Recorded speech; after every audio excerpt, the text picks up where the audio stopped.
think I'd have this figured out like fully by this point in in the pandemic, but I'm still absolute garbage at using this. And honestly, like I just can't wait to do these in person again because it's really It's so fun. different. It's so Yeah, much better in person. It's like so absolutely. awkward on Zoom when you're like stepping over someone and then it goes Totally. silent and yeah. Yeah. It's definitely not my jam, but whatever. I mean, people like it. It's fine. Making the I don't most of care. it. Yeah. Um, Hopefully soon. I think things will start to go back to normal soon. The vaccines are getting pumped out. hang on, So I'm yeah. doing a weird thing.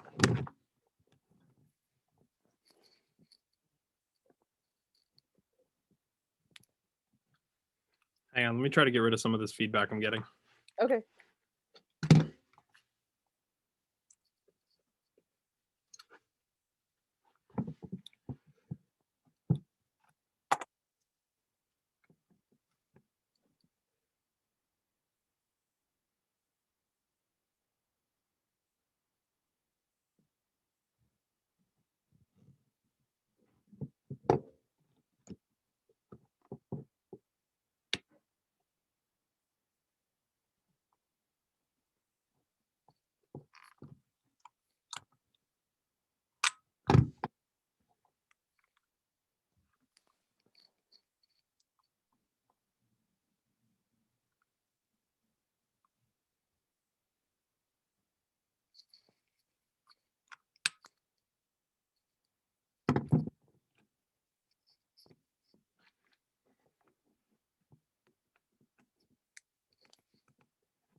Veronica, tell people who you are, tell people a little bit about yourself, and we'll go from there. Okay. I'm Veronica Paulsen. I am based out of Jackson, Wyoming. I'm a big mountain skier out here. Um, I used to do mogul competitions, then freeride world qualifier competitions, then kind of caught a big break last year when I won the Kings and Queens of Corbets, landing a backflip in there. Very cool. Where were you like where did you grow up skiing? Like what was home mountain for you? Squaw Valley. I grew up in the Nice. Bay Area. Yeah, I was on the squaw freestyle team and competed in moguls all the way through college before I retired and moved out to Jackson. Sick. What why Jackson? Like why was that the choice? I feel like a lot of people move to Jackson because it's beautiful and it's like there's big lines and it kind of has like that real I don't know, for lack of a better term, it has like real ski town feel to it, I Yeah. guess, and people And kind of chase that, right? it's like culty, you know, you grow up Totally. watching ski movies and you're like, "Oh, Jackson's the place." Yeah. Um and I was retiring from mogul skiing and the plan was originally just to do one more kind of ski bum year because I was Yep. like burnt out on competing, just wanted to like have fun for a bit.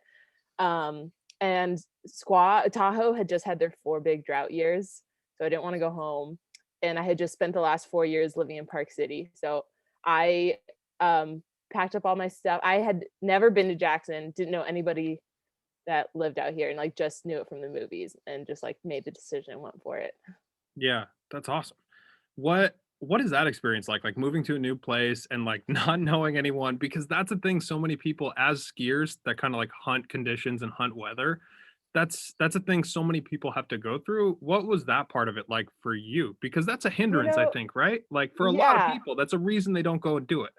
totally. I think it's easier for us moving to a ski town because I mean skiing is such a small community. I didn't know anybody, but as soon as I moved here, I realized like there were mutual friends of people, and it was like so easy to meet people on the hill. So I don't think it was that scary for me. Yeah, it was just an easy transition. Yeah, I think moving to any ski town when you're like already going from one ski town to the next, it's like kind of similar. That was my next question. Do you think that's particular to Jackson? Like, is it the feel? being in Jackson, or is it any ski town you think? Like people could just pick anyone? Because I feel like there's certain ones that people that you know of, like Aspen, Vale. Like the first time I went to Aspen, I was like, this, I do not fit in here. I don't feel Right. like I feel weird here. Like there's got to be certain places where ski town or not, it's you feel more at There's home. God I mean, the thing is, like, you could go to any ski town and know somebody there, Yeah, I right? guess that's Like, true. once yeah, and Aspen is kind of that weird town vibe, but there is Yeah, there's, like, the underground, like, s full ski skid culture there too. totally, totally. There's Yeah. both. It's very odd. Like it's not like there's absolutely ripping skiers there, but then there's also like Rolls Royces and like all the Right. fancy fur coats and microwaves and all that shit. But like it's just it's very interesting place how that dynamic changes.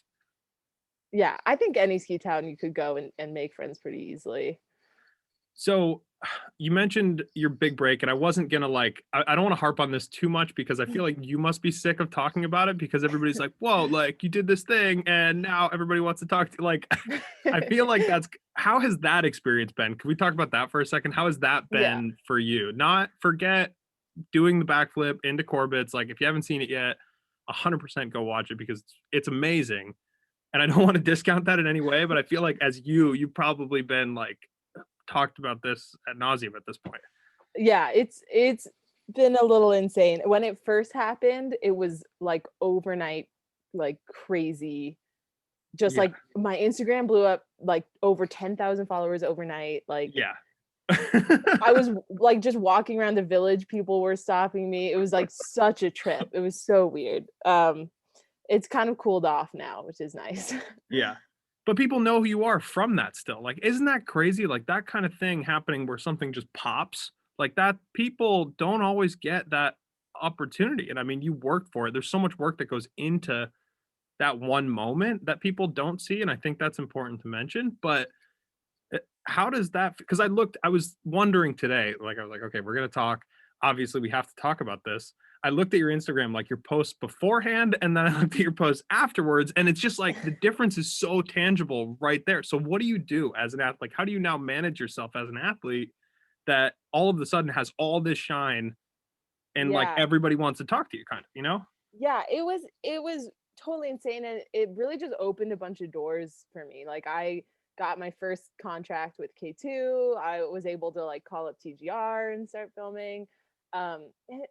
It's kind of like this weird duality because on the one hand, it was, like, so sudden and it feels like everything changed overnight, but it's also like had been working towards that for, like, years and been trying to, like, make a career. So, um I don't know. Now I'm like, "Oh, I'm finally there. I gotta, like, keep working at it," but Do you feel added pressure at all this season? Like you're following up that year and not even in Kings and Queens.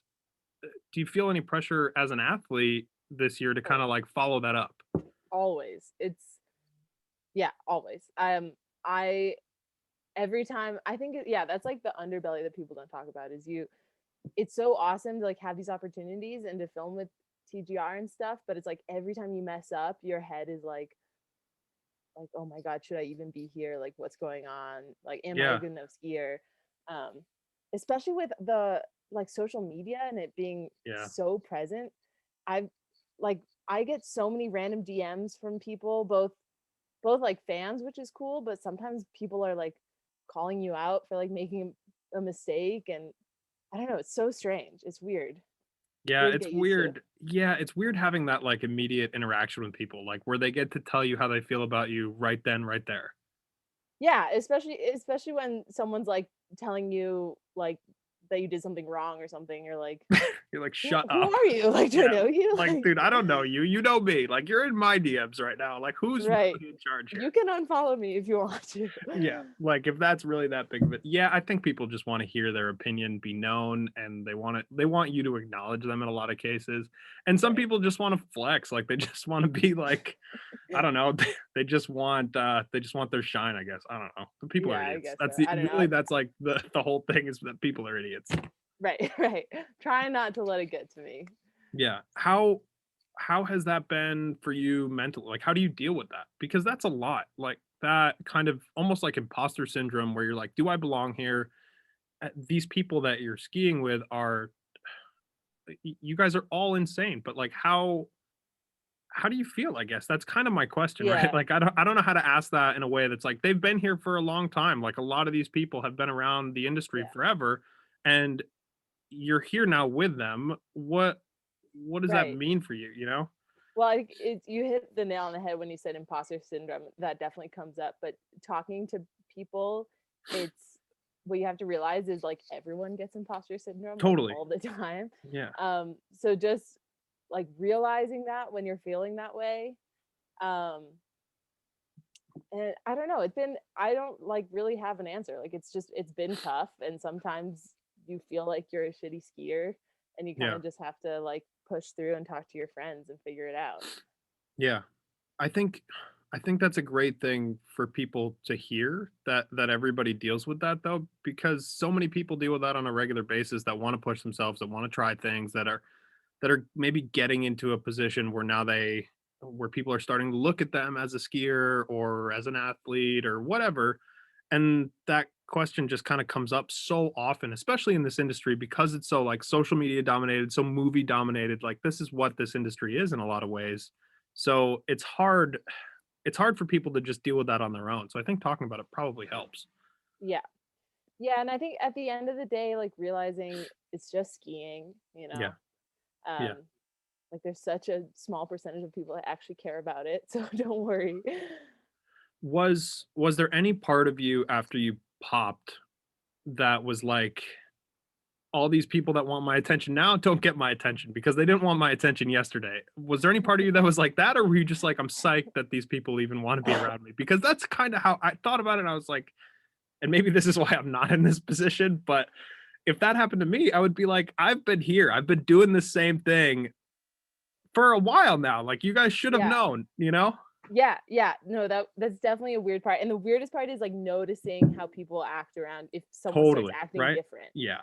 and starts like kissing your ass a little bit. And you're like, you used to like not want to ski with me. Like, um, no. Luckily I have a good group of friends here and everyone's really nice. But yeah, you definitely gotta watch out for those. Yeah. How how has your preparation for the season changed at all? I mean, obviously in a COVID year, like, I'm so sick of talking about it. I'm sure we all are at this point. Like, but what does your season look like because you had both things change, right? Like, the whole world flipped upside down, but your career was like just on like basically peaking at that point. Or I mean, I'm sure there's more to come, but like, it was at the highest point that it has been, and then we go into this year, we're like, who knows what's going to happen? Like, what is that part like? How did your planning towards this season, how did you kind of line that up? Yeah, it was definitely weird at the end of last year when things because February was when Kings and Queens happened and I started to blow up and I started getting all these invites and stuff. And then all of a sudden it just stopped. And it was like I was having trouble finding like an outerwear sponsor and like um yeah, every no trips, everything was canceled. This going into this year, I was lucky enough to get in with TGR and just do the Jackson segment. So I Mhm. knew I was gonna stay here, and I've just yeah, just basically been staying home and been exploring the backyard here. Awesome. What Okay, so what is that part like? What is it like filming with TGR? Was that a goal of yours kind of going into your ski career in general? Was that something that you wanted to do? Oh yeah, I think it's a goal for every big mountain skier, either like TGR or MSP or like the movies that you watch every year that you want to be a part of. Um, for me, it's been really fun because they put me with Kate Zelliff and Jim Ryan. Oh, sick. Have been like my little crew, and since they're pretty, they've like been around and filming for a while, and this is my first year, so they've been kind of showing me the ropes and stuff and helping me out in that way.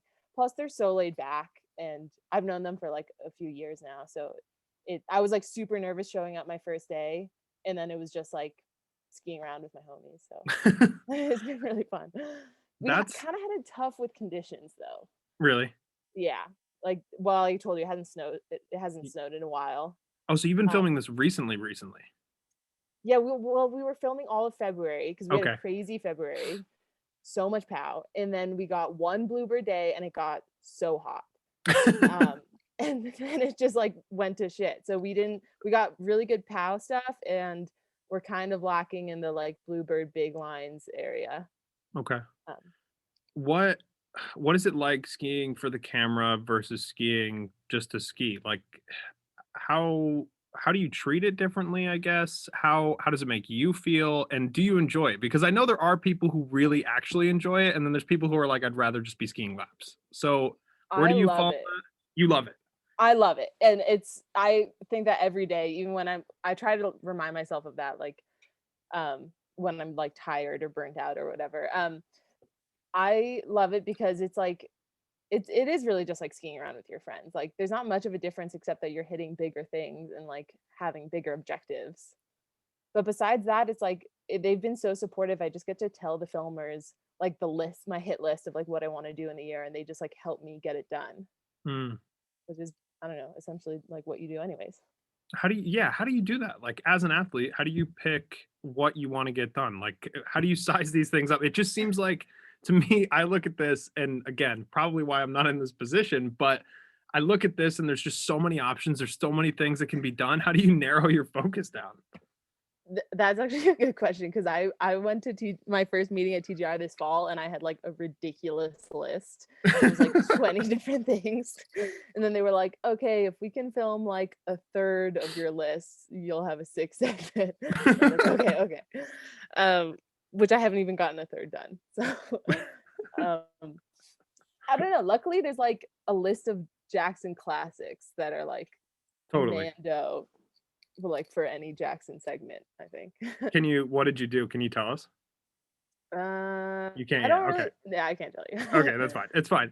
Um, that's that's good to know though, and I think it's exciting for people to, like, see people that ski Jackson as locals to hit those kinda classics, though. Like, I don't know Oh, which ones yeah. he did, but, like, there's gotta be something to that too, where people are like, "I know that line. I've looked there. I've seen that from the chair." Like, that's that's gotta be part of the reason why they're classics, I guess, too, right?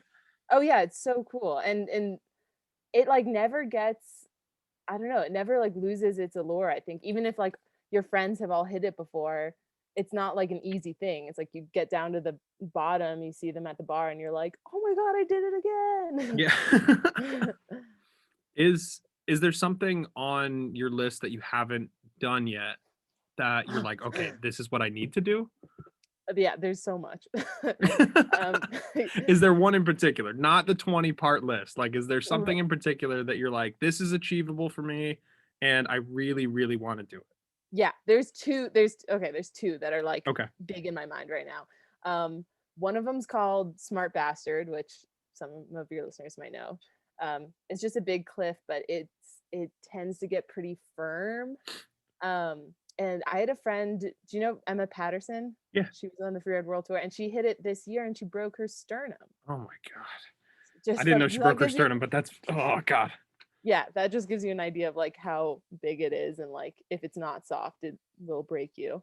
Ugh. So I didn't get the chance to hit that this year because of conditions. And then another one was this big, just like this big rock on Powder Ace I tried to backflip off of, and I think I thought I was going, like, way bigger than I was going, and I, like, fully laid it out and just, like, tip dug and face planted, so I just wanna, like, go back and land it. That's That's the one thing, I'm gonna have, like, a really hardcore crash reel for oh, TBR. really? Oh, yeah, I've taken a lot of face plants. That's sick. That's that's one of the scariest things. I think when people think about doing a backflip, that's, like, everybody's main concern is going tip down and, like, face into the ground. Yeah, and I don't know why that's, like, the main way I fall on backflips. It's like it's Really? terrible. It really hurts. Yeah, that doesn't sound great. Can I ask you about Emma's injury a little bit, or injuries in general?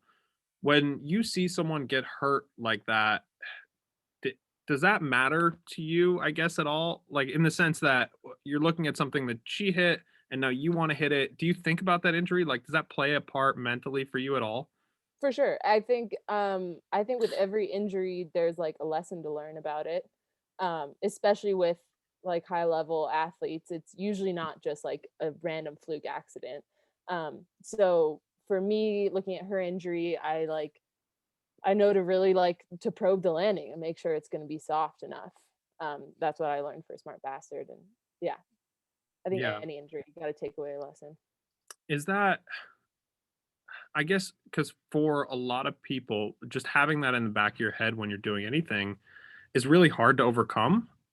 Is it, because I'm assuming you watch people crash a lot more than like I do, for example. Does does it affect your approach? I know you said you learn stuff from it, but does it affect you mentally at all? Like, you watch somebody hit something and you guys are all sessioning the same thing and you watch somebody crash. Does that trigger something in your head at all? Um, yeah, I mean, unfortunately, injuries are part of the game, and I think it's it is gonna affect you mentally, but if you let your fear of injury, like, overcome you, then you're just gonna stop skiing. Yeah. Um, Yeah. so, yeah, I don't know. Yeah. I guess it makes sense. Um, so what do you do in summer? Like what is life like? I was a raft guide in the summer, Yeah. but I'm trying to see if I can just kinda, like, ski for chase winter? I don't know. I wanna go to, like, Squaw and then Hood and then Argentina. I don't know. We'll see. If Yeah. So guiding is not priority number one. It is not. The raft life was super fun, and I'm so glad I did it. I have some really good memories, but it's pretty grueling, especially out here on the river. We do 5 trips a day. Oh Um, man.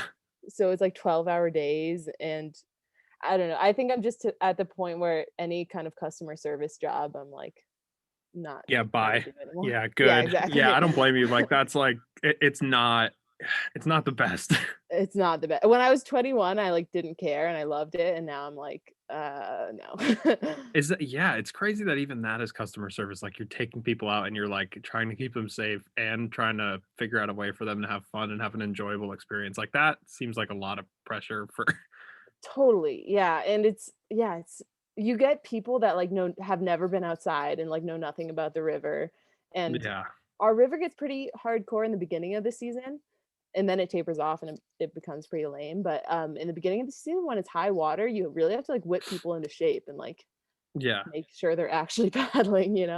Yeah, I think people think that and I think this goes for skiing as well. Like when they go to these places like Jackson and they have these experiences, I think they just assume that it's like a destination, like a resorty, like somebody's gonna take your boots off for you. Somebody's gonna take like shit's kind Oh of yeah. hard out there. Like shit's different. Oh yeah, when people get confused when they see moose, and Oh I've yeah. heard so many things like, "Can you bring your moose over here so I can get a picture?" Oh Like, "Oh my my god, god. like, please step Nobody away." said that to you actually, did they? Not to me, to my friend. Oh my That's a god. real that's a real story. Yeah. It's part of it. It's part of the industry. It's like we need that kind of person to like go out and spend money and like hang out in town, but it's a double-edged sword for sure. It is, yeah. What So I'm going to ask you some kind of like gear related questions, I guess, or K2 related questions. How has it been working with a company like K2? Like K2 is a big brand. How has it been? I guess that's kind of the Yeah, gist of my question. it's been awesome, and, K2 really stepped up their game with the mind bender, so it's cool to see, and to jump in, like, right at that time when they were kind of boosting back.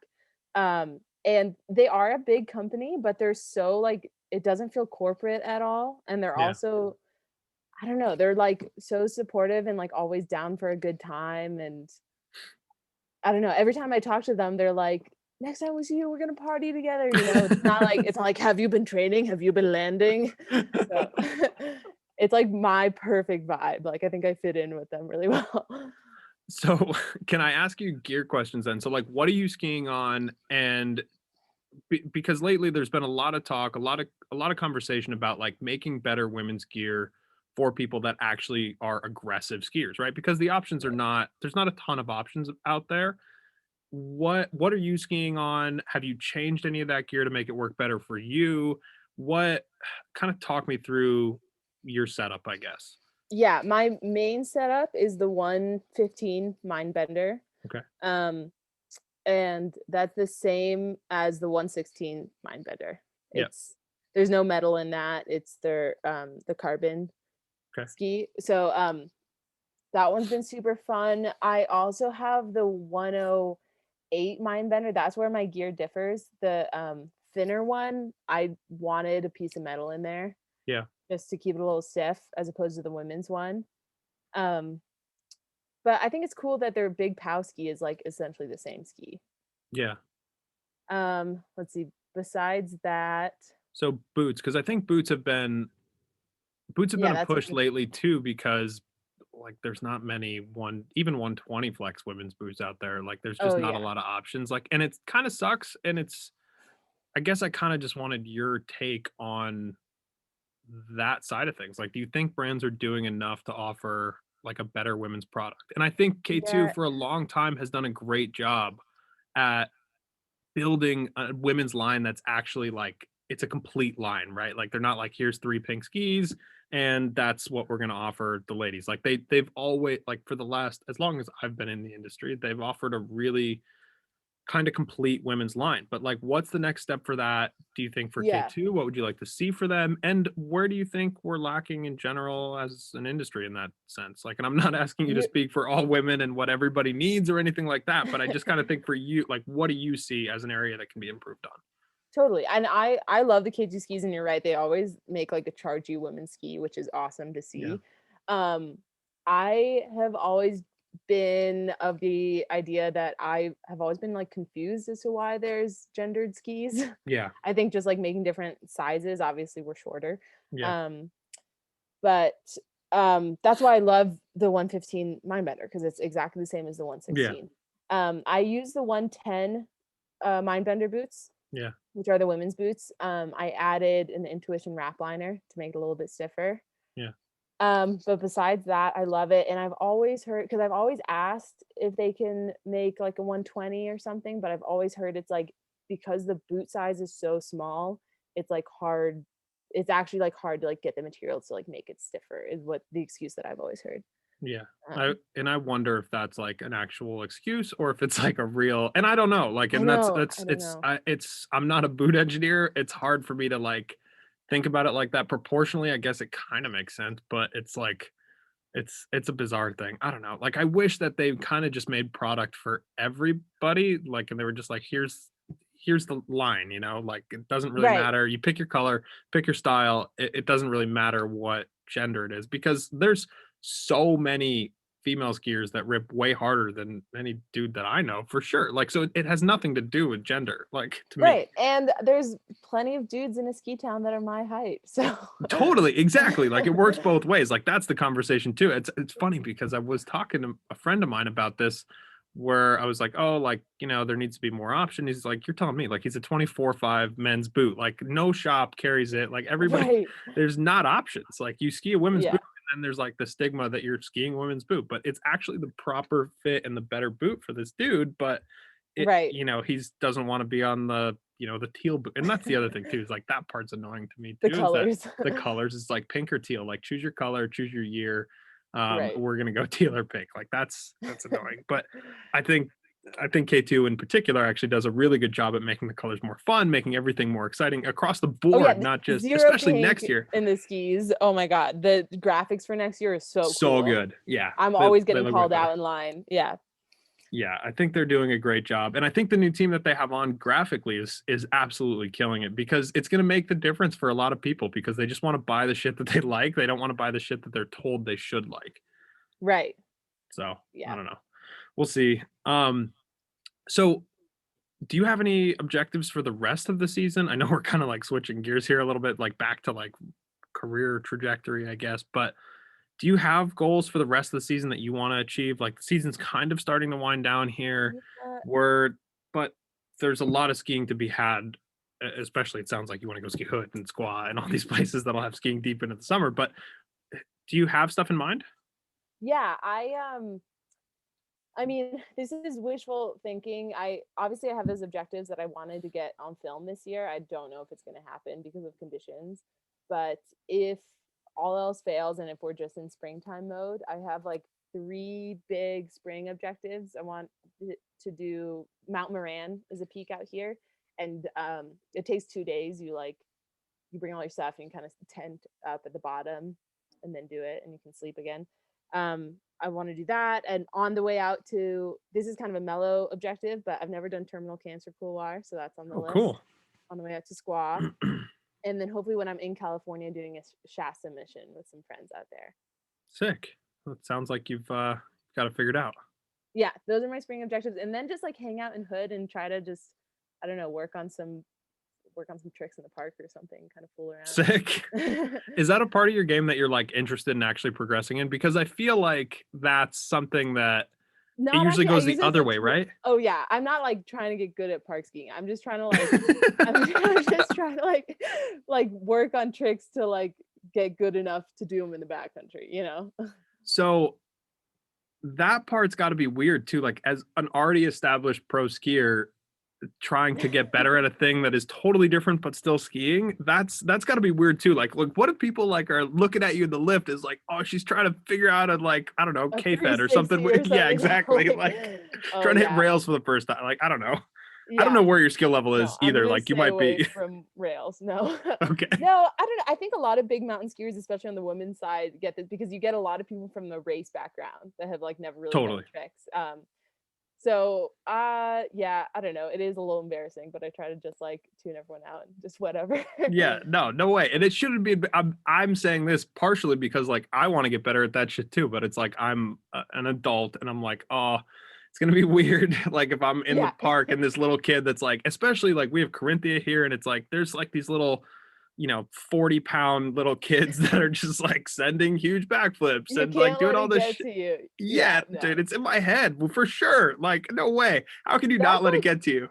If you're that's, like, something I learned very early on in skiing is, like, if you're gonna be embarrassed, you're probably not gonna progress because Yeah, it's anytime you try something new, it's gonna be embarrassing as shit, totally. like, It's just so hard because they put the I'm telling you, they put the lift, like, right in the middle of, like, all the learning lines, so it's just like, you got the dude that's, like, really sick, and he's just like, "Yo, look at that guy, he just fell." Like, and Right, it's worse yeah, if they know you, because then it's like, "Oh, Adam just ate shit, like, trying to do a 180 or whatever," like, it's dumb, but whatever, like, you just gotta find the fun in it. yeah, totally. I agree, I agree. It's really easy to say that now, and I realize how silly it sounds now, but, like, when you're geared up and kitted out on the hill, like, and an 8-year-old is like, "Yo, I'm way better than you." Like, Yeah.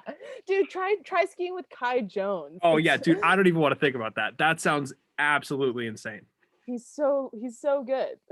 Why is he so yeah, why is he so good? I wish someone could just give me that answer, that'd be really easy, but that's gotta be bizarre skiing with somebody like that too, like, he's, like how old is he now, 15? Yeah, like 14 or 15. Oh my god. I think 14. Yeah, so mature, so good. He'll, like, give me advice on ski lines and stuff, which That's is weird, nuts. but, like, he's got good advice, you just gotta listen to him. Yeah, the kid knows what's up. It's gotta be hard to Yeah. be humble at that age too, like, to be like to have Oh, a good he's head on your so shoulder. I've heard it's that. it's impressive. He's mature, humble, such a nice kid. Yeah. Wow, It's that's awesome. That's yeah. really cool. So, yeah, alright, well, I'll try some park tricks and I hopefully won't get embarrassed next time. Yeah. But same to you, like, I don't know, it's a weird thing, but, um, anyway, on a different note, thank you for doing this. This has been great. Yeah. Where can people find you on social media? Where can people find you on the internet? And anything else that you want to plug that you have going on, please feel free. Yeah, I'm mainly just on Instagram. It's at Veronica Bell, Belle. And besides that, just watch out for the TGR movie coming out in the fall. Nice. Very cool. Awesome. Thank you, Veronica. Cool, no problem. Thank you, Adam. That was great. So this will be Tuesday's episode. So I'll send you everything when it comes out. I'm gonna kill this.